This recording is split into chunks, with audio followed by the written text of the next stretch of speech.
Warning! Kinda Murdery contains adult themes, explicit language, and descriptions of violence. It is not suitable for anyone, and we recommend you stop listening now.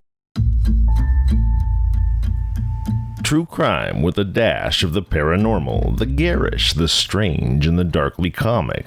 I'm Zevin Odelberg, and you've found your way to Kinda Murdery, a place that means more than just murder. It's my very own pocket dimension, home to a curated collection of bizarre and compelling stories, the unsolved, the unsettling, and the unbelievable. I cover it all, just so long as it's kinda murdery.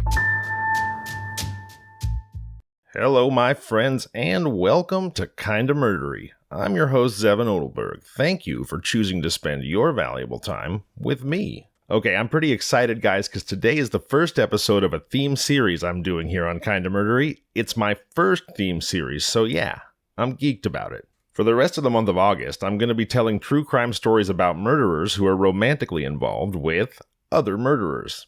In my reel, I referred to the theme as Romeo and Murderette, and while that name is tongue-in-cheek, it's nevertheless instructive. But Romeo and Murderette is not what I'm calling the rest of this month's theme. No, the official title is Killer Couples. And today's episode is our first killer couple. It's called Natural Born Lovers, a riff on the 1994 Oliver Stone classic Natural Born Killers starring Woody Harrelson and Juliette Lewis. Today's notorious natural born lovers are the murdering, bank and train robbing duo of Dale Jones and Margie Dean. Jones and Dean, which sounds vaguely like a 1950s musical duo. Well, you see, Dale and Margie, Jones and Dean, were terrifying the American Southwest in the 19-teens, about 14 or 15 years before their more famous paramour counterparts, Bonnie and Clyde. Indeed, while Dale and Margie's exploits were fascinating and horrifying the nation, Bonnie and Clyde were in the second grade. But Dale and Margie were every bit as notorious as Bonnie and Clyde in their day, and while it may be morally questionable to root for the fame of murdering bandits, I'm going to go ahead and say that Dale Jones and Margie Dean deserve to be every bit as famous as Bonnie and Clyde. Their exploits may, in fact, be even more epic, and I suspect that Bonnie and Clyde's greater fame is more the result of the widespread adoption of radios in the home by the mid-1930s, and has nothing to do with their exploits being more legendary because they weren't. I promise you that Dale and Margie can match Bonnie and Clyde punch for punch, robbery for robbery, crack shot for crack shot, and wild-eyed daring for wild-eyed daring. But you don't have to take my word for it. Killer couple number one, natural-born lovers Dale Jones and Margie Dean, starts now.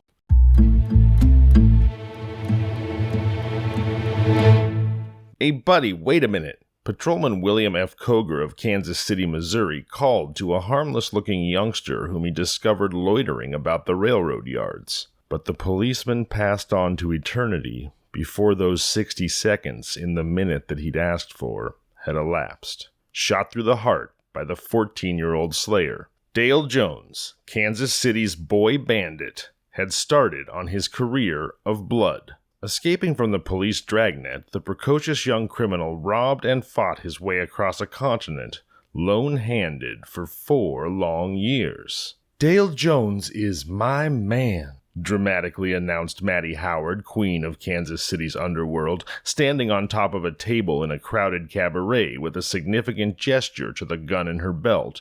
Maddie hurled warning to the youth's jealous rivals for her affections. Henceforth, he was to be her chosen partner, in crime and in love. Shortly afterward, Dale began to make weekly trips to St. Louis to visit the notorious Lewis brothers. Those desperate bandits attracted him, as did their sister, the beautiful Eva Lewis, singer in a cabaret, to whom he made clandestine love. Fugitives from justice, a price upon their heads for the killing of several police officers, the assassin bandits slipped through every net spread for them by the police. Despite the repeated warnings of Dale Jones to the gang to keep under cover, Frank Lewis took a chance and drove to a newsstand at 12th and Charlotte Street to buy a newspaper. Detective Harry Arthur, who was passing, instantly recognized him. There was a tense moment. Then, "I think the chief wants to see you," the detective announced quietly. "Hell he does," sneered Lewis. He already had spotted the officer and was sitting in the car with his hat in his hand,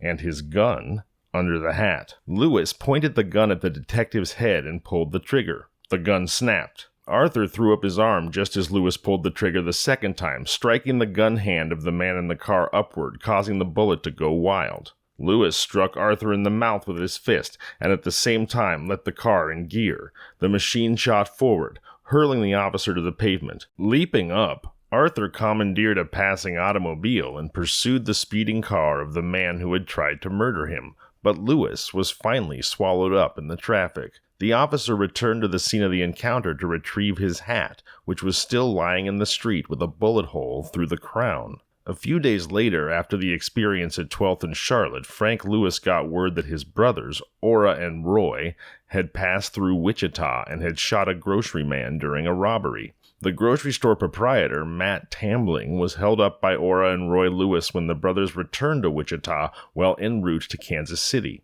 The St. Louis murderers had been dogged by the law from one end of the country to the other, and had even been followed to the Mexican border and foiled in an attempt to cross. Mr. Tambling, who refused to stand as ordered and submit to being robbed by the Lewis brothers, was shot through the nose, but survived the wound. The Wichita police, however, at first believed him to have been killed, and another murder was promptly chalked up against the St. Louis brothers. It's interesting, I've never heard Ora as a man's name.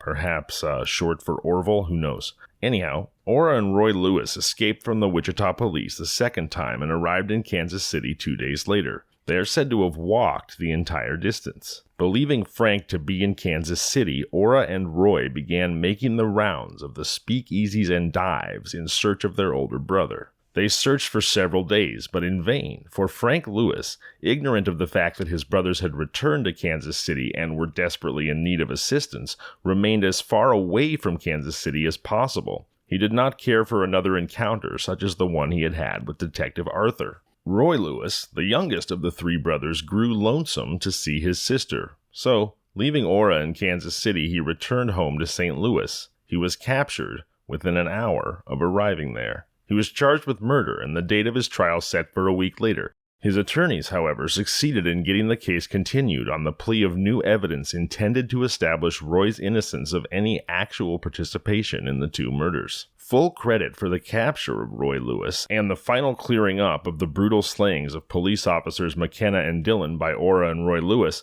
was given to patrolman Bernard J. Hegeman. It was Hegeman who watched the Lewis home constantly all during the weeks that Roy and Ora were being hunted. He stuck by the belief that a criminal always returns in time to the scene of his crime. At last, his spirit broken from the long, grueling chase he had led the police on in half the larger cities of the United States, Ora Lewis gave up the search for Frank. He went to a cheap rooming house at 812 East 14th Street, Kansas City, and rented a room. Detective Arthur, patrolling that section of the city in a police car, saw Ora enter the house, so with Detective John P. Clifford, who was working with him, Arthur followed his man into the rooming house and asked the landlady to show him to the room of the young man who had just come in. Ora had been given a room on the first floor, and hearing voices in the hall, peered out to get a glimpse of the newcomers. He recognized the two men standing halfway inside the door as officers. Opening the doors of his room cautiously, the murderer tiptoed toward the rear door.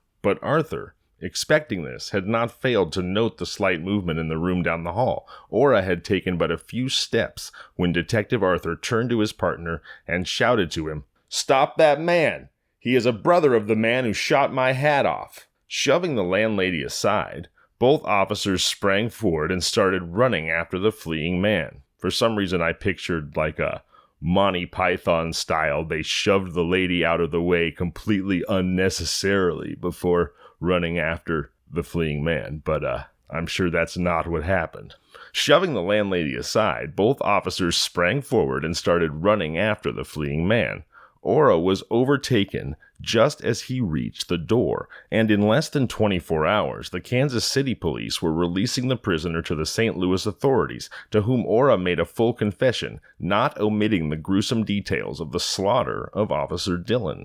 The cases of Ora and Roy Lewis were tried together in Circuit Judge Grimm's court at St. Louis on November 25, 1916. Roy was given life imprisonment, and Ora Lewis was sentenced to hang. Ora's case was appealed to the Supreme Court, and on February 16, 1918, the sentence of death was confirmed by that tribunal. Date of execution was set for April 5, 1918. In the meantime, following the death penalty imposed on Ora Lewis, in a cabaret off of Olive Street, amid the din of a jazz band and shuffling of feet and shadow-like waiters hurrying with trays of drinks, another scene that apparently has no place in the drama of the circuit court verdict is being enacted. Everything is just as it's always been in the wild nightlife of the Olive Street Cabaret, when suddenly the music stops and the dancers walk to their tables. The spotlight is turned on the tiny stage. A girl rises, one of the singers that line the wall back of the piano player. The crowd at the tables prepares for a burst of ragtime. "I wonder," the girl says in a low, rich voice, "I wonder if any of you know what it means to have a brother hanged." The girl is Eva Lewis, who, during the months in which her brother Ora was being hunted that he might be hanged, was temporarily forgotten and left to her thoughts of what would happen when the law found Ora Lewis. Ora Lewis, the murderer. Can you picture what it would be to have your brother mount the gallows with the executioner beside him? To have the black cap pulled over his eyes, to have the noose adjusted about his neck, to be asked if he had any last words to give the world, to hear the intoning of a prayer for his soul, then to have the trap sprung, and your brother shot downward, earthward, until the cruel hemp draws tight with a snap and breaks his neck. Can you picture your brother hanging there limp and lifeless, his laughing eyes glazed and his gay voice forever stilled? "My brother will hang!" The girl cries, screams, almost startling diners out of their chairs. A death-like hush falls over the vast hall that a moment before was filled with the noise of the merrymakers.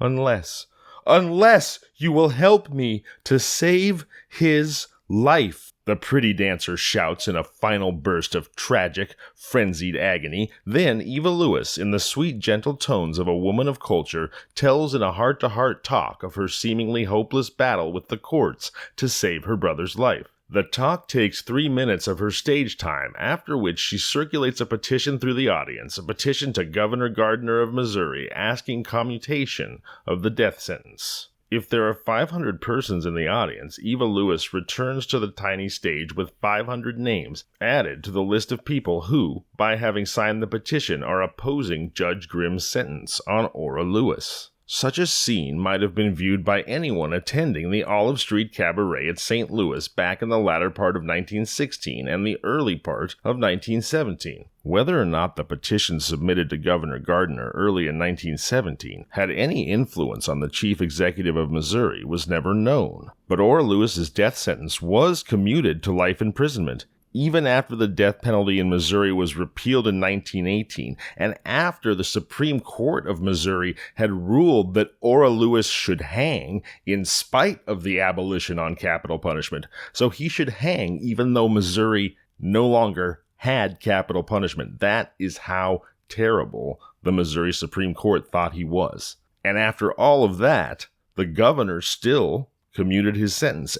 And so we leave Ora and Roy Lewis in the Missouri State Penitentiary, surrounded by high, gray prison walls, behind which they are to spend the rest of their lives. Neither of them may even hope for a parole because, as Ora, the last of the pair to be captured, has often told J.H. Livingston, superintendent of the Bureau of Criminal Identification at the Jefferson City Prison, no respectable governor would have the audacity to give the Lewis brothers a pardon. We return to the Jones-Lewis bandit gang and the nervous members of the crew whose demeanors have now grown to wolf-like expressions of hatred, mingled with something that might, to a person unacquainted with the underworld type of man, be mistaken for fear. But it was not fear. No member of Dale Jones' pack ever experienced the sensation of fear. Speaking of Dale Jones, he's the Romeo in this Romeo and Murderette story that we're telling today. And it seems that with the brothers in prison, he's now the de facto leader of the Jones-Lewis gang. I mean, after all, it is his last name in the title there. But nevertheless, just drawing your attention to this key character. So no member of Dale Jones' pack ever experienced the sensation of fear. Even Blackie Lancaster, who had been a coward all his life, was made unafraid by his association with young Dale Jones. Every man of them, Oodalay, Cheryl, Thomas Knight, and Frank Lewis, was suffering from a bad case of the fidgets. Dale, too, was getting impatient. The gang wanted work to do, dangerous work, preferably work that involved death itself, and Dale Jones furnished it. The Industrial State Bank at Argentine was robbed. The Sugar Creek Bank was held up. The Southside State Bank was looted twice within a few weeks. The first robbery of the Southside Bank was staged by Maddie Howard and her gang, and James Sanger, Maddie's lover, was killed. The Jones-Lewis bandit gang swung into action. Robbery after robbery was committed, and not a break was made in any of them. It was such a simple matter, this bank piracy. Just saunter into the bank that had been chosen as the next place to be honored by a visit from the gang. One man at a time, the first man would walk boldly up to the teller's window, tender a large bill, and ask the bank employee to break the note into small change. A second man would do likewise, then a third, and a fourth, and a fifth. It usually took 20 minutes for all the robbers to get into the bank, following one another at intervals of about 4 or 5 minutes. Each man would call for a change at a different window if the bank happened to be large enough to employ more than 2 or 3 tellers. The entire gang was now inside the bank, having entered as any persons might enter, without attracting attention or suspicion in the least. Each bandit standing in a different part of the building, counting the change from his banknotes. Suddenly, Dale Jones, who also worked the same ruse of getting a bill changed, would drop a coin on the floor. 5 handfuls of silver would ring on the surface of the bank floor as one, the metallic sound echoing through the offices in which a score, or more maybe, of men and women toiled over voluminous books, noisy electric adding machines, and clicking typewriters. It never failed, this idea introduced by Dale Jones and executed only by Dale Jones. All the employees of the institution that was now receiving a visit from the Jones-Lewis bandit pack would drop the tasks they were engaged in, and their minds, ever ready to be diverted from the routine of counting money or recording words in soothing tone but sinister in meaning. "Well, I guess you folks are the losers in this game," said Dale.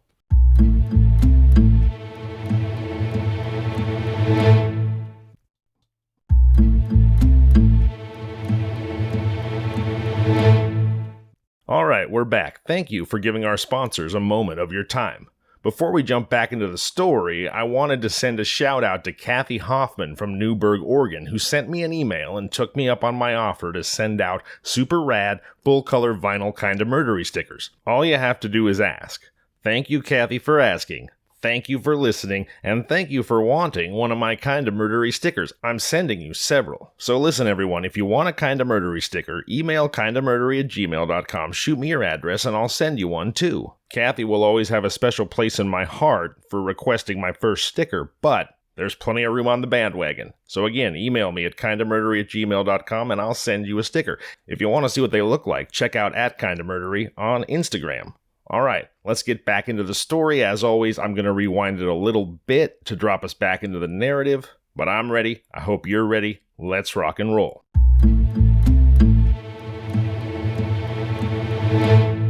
All the employees of the institution that was now receiving a visit from the Jones-Lewis bandit pack would drop the tasks they were engaged in, and their minds, ever ready to be diverted from the routine of counting money or recording words in soothing tone but sinister in meaning. "Well, I guess you folks are the losers in this game," said Dale. Having become masters of the situation in the bank, each member of the gang would do the thing he was supposed to do. 2 men would stand in the doorway, one on either side of the entrance, their guns concealed, letting all newcomers in, but preventing their leaving. Each person entering the bank would be prodded gently in the small of the back by one of the doormen and ordered in a quiet voice to step aside and stand with their face to the wall, but without raising their hand. It always worked. "Just stand over there, please, and act as natural as possible," the bandits would order in tones that sounded like a request, but were nevertheless orders. A man's voice was a valuable asset in the opinion of Jones and Lewis.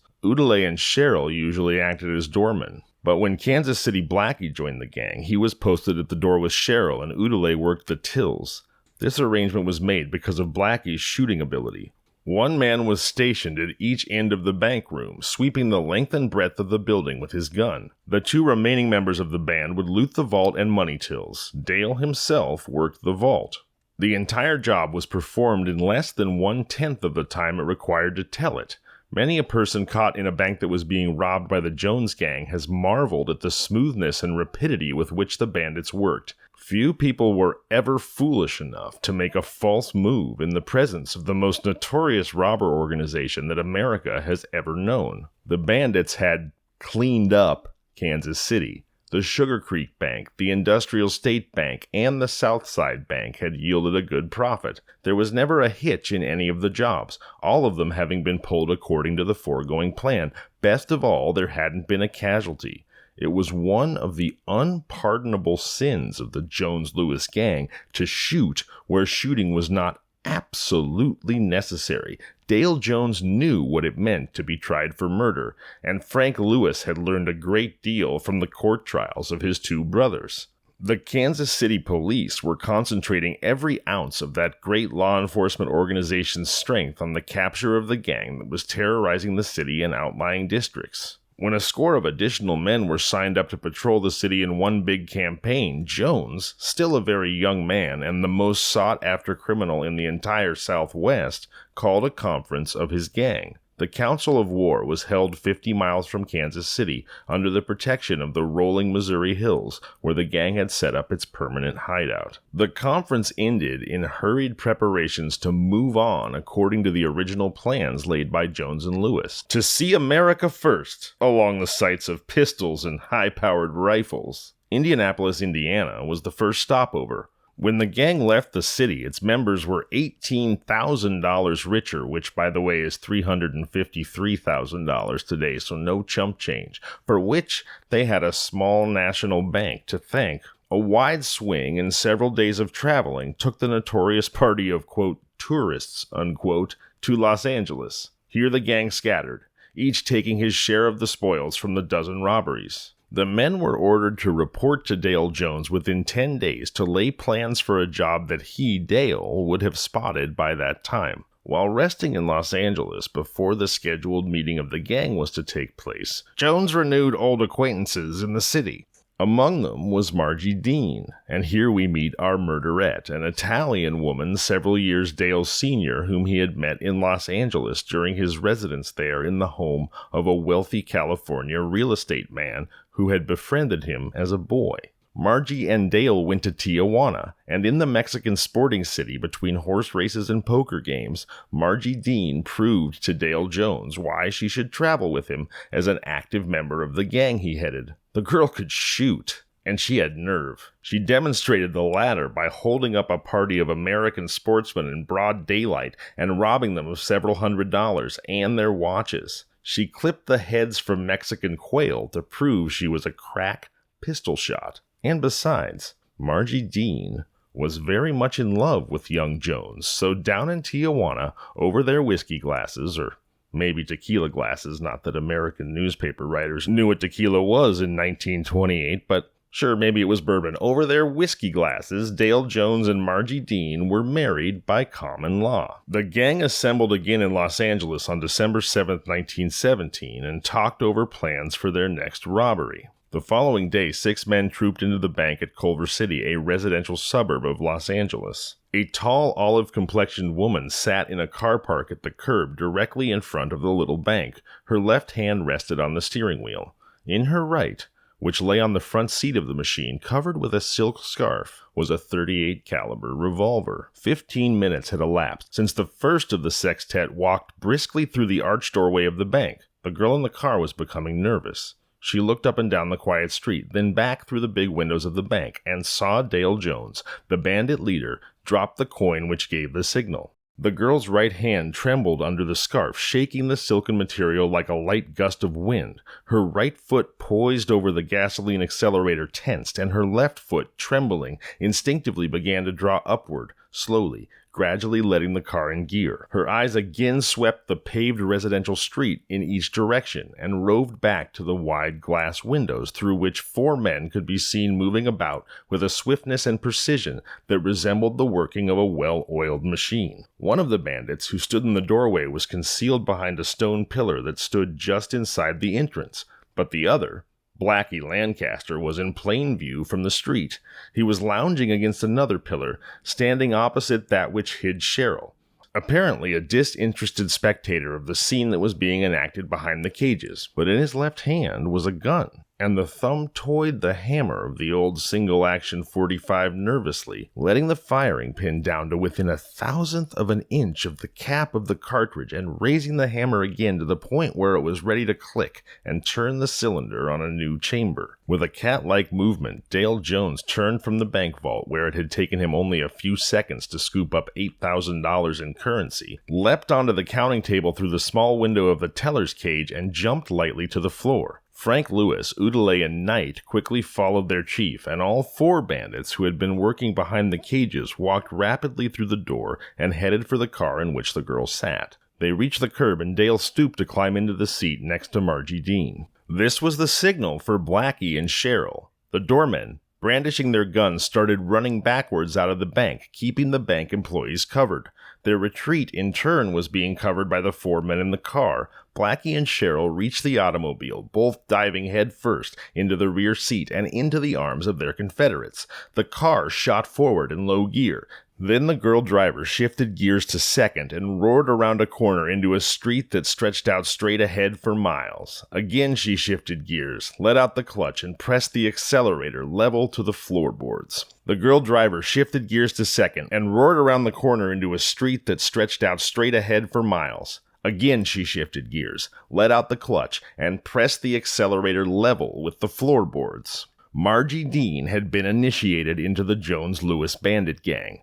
She had been given her cue how to act down there in Tijuana, and she had learned it well. The big car roared out of Culver City at 70 miles an hour with Margie Dean at the wheel. Beside her sat young Dale Jones, his blonde hair flying in the wind. Jones never wore a hat while robbing a bank. On the 2 jump seats of the 7-passenger Marmon automobile sat Blackie Lancaster and Cheryl, and behind these 2, all 3 kneeling in the rear seat, watching the miles recede through the rear curtain glass, were Frank Lewis, Udeley, and Thomas Knight. The robbery of the Culver City Bank occurred early in the afternoon. That night found the 7 bandits in Arcadia, one of the most beautiful of the many small California towns which dot that picturesque state. Dale Jones promised himself that someday he would return here to make it his home. After several days of driving, mostly by night to avoid contact with tourists and residents of the many towns and cities through which they passed, the bandits reached Kansas City. They planned to go into hiding in or near Kansas City until they felt safe in sallying forth again on their unfinished mission. Upon their arrival in the Missouri city, Frank Lewis got word to his sister Eva, who was still singing and dancing in a St. Louis cabaret, and had her meet him. There was much for the brother and sister to talk about. First, Frank was eager to hear of his young wife and the baby. Frank wondered if Eva couldn't arrange to have his wife come to him. His sister said she thought she could manage it, and arrangements were made for Eva to return to St. Louis and get Frank's wife and baby and take them to the gang's rendezvous in the hills. When Eva Lewis drove out to the hills in which her brother and his associates were hiding, she was prepared to stay. Unlike Margie Dean, who was willing to rough it with the men, Eva could not sacrifice all that was feminine and live a rough life led by the gang. In the half-carload of personal effects with which she had been accustomed to living, and which she took with her into the bandit camp, was a small camera. It was with this camera that Eva snapped the picture of Frank Lewis holding his 6-month-old baby. The snapshot was taken shortly after her arrival in camp with Frank's wife and child. Frank's wife remained in the robber camp for several days until Jones ordered the young mother and her baby to be returned to the city. It can be said of Frank Lewis that he was really in love with his young wife and cared deeply for the child she'd borne him. But Dale, neither a husband nor a father, cared not at all for Frank's feelings about seeing his wife and child and literally kicked them out of camp. So one morning, Frank Lewis drove out of camp in one of the 2 automobiles. The second car had been brought by Eva, and in the machine with him rode his wife and her infant child. Frank drove to within a few miles of Kansas City, and coming to an intersection of two roads, one of which was a regular bus route, he let the young mother out of the car and bade her farewell. Heading the car again back toward the bandit camp, Frank looked back over his shoulder for a last glimpse of the girl whose life was to be forever darkened because of her love for a crook. A few months later, she was automatically divorced from Frank Lewis, and she returned to her people in the suburbs of St. Louis. That's mildly mysterious. I'd like to know what's going to happen. Dale kept his gang in camp for several weeks, sending first one and then another of the men to the city for provisions and to obtain information of what the police were doing. During these weeks in which the 6 men and the 2 women were constantly thrown together with one another, seeing no one but themselves, a situation that had not been foreseen by Jones when he permitted the women to travel with the gang had developed and was growing more acute each day. Dale Jones really was young if he didn't foresee that 2 young women in camp with a gaggle of hardened bandits might create drama. But anyhow, 3 of the men were now madly in love with Eva Lewis, who now had asserted herself and insisted on being called, quote, Queen of the Gang. Worse still, the 2 women were fighting between themselves over Jones. Again, Dale must have been young not to have seen all of this coming. Perhaps not the proclamation of the Queen of the Gang, but several of the men falling in love with the 2 women and then the 2 women fighting is pretty much a guarantee to anyone with a little bit of life experience. So anyway, worse still, the 2 women were fighting between themselves over Jones. Murdery, Dean, and Eva are known to have gotten into a genuine hair-pulling cat fight when each of them contested the other's claim to, quote, first place in the bandit leader's heart. Frank Lewis never figured in the arguments that took place over which one of his sister's 3 suitors should claim the girl as his, quote, woman. Dale had only to look at Lewis, and the one-time terror of St. Louis would cower before the stronger will of the cold-blooded robber chief. So Dale had complete control over Frank Lewis, and in fact, he also had that level of control over Udale and Cheryl. But now, Udale and Cheryl are rivals for Eva's affection, and so when the cabaret singer joined the gang, with her fresh young beauty and her great mass of rich auburn hair and coquettish eyes, which lost none of their charm because of her forethought in bringing to the camp a plentiful supply of cosmetics, all of these charms threatened to be the cause of the entire breaking up of the most perfectly organized band of robbers the country has ever known. So basically what the writer's saying is that Eva Lewis is Yoko Ono about to break up the Beatles. For 3 days, neither Jones nor Cheryl nor Udale dared close an eye in sleep or turn their backs to one another for fear of being shot. So fierce were the fires of hatred that flamed in their souls. Dale Jones had complete control over the best bank-robbing bandit gang in United States history, and then his new common-law wife, Margie Dean, and more to the point, Eva Lewis, the gorgeous cabaret younger sister of Dale's partner Frank, shows up in camp, and suddenly Dale is afraid to go to sleep because either Udale or Cheryl might kill him or each other. That's how much and how quickly morale had deteriorated. Geez, maybe he should have let Frank Lewis keep his wife and child in the camp. That might have had a mitigating effect, but hindsight's 20/20. So they dared not close an eye or turn their backs to each other for fear of being shot. So fierce were the fires of hatred that flamed in their souls. And each day, Jones expected his subjects in crime to turn on him, with all the hatred and ferocity with which a wolf pack attacks its leader. We're going to pause our story there. Be sure to tune in this Sunday, August 14th, for part 2 of Killer Couples, Natural-Born Lovers, Dale Jones and Margie Dean. That's right. Be back here on Sunday as the story of 2 of America's most felonious bandit lovers continues. I'm Zevin Odelberg, and this has been Kinda Murdery.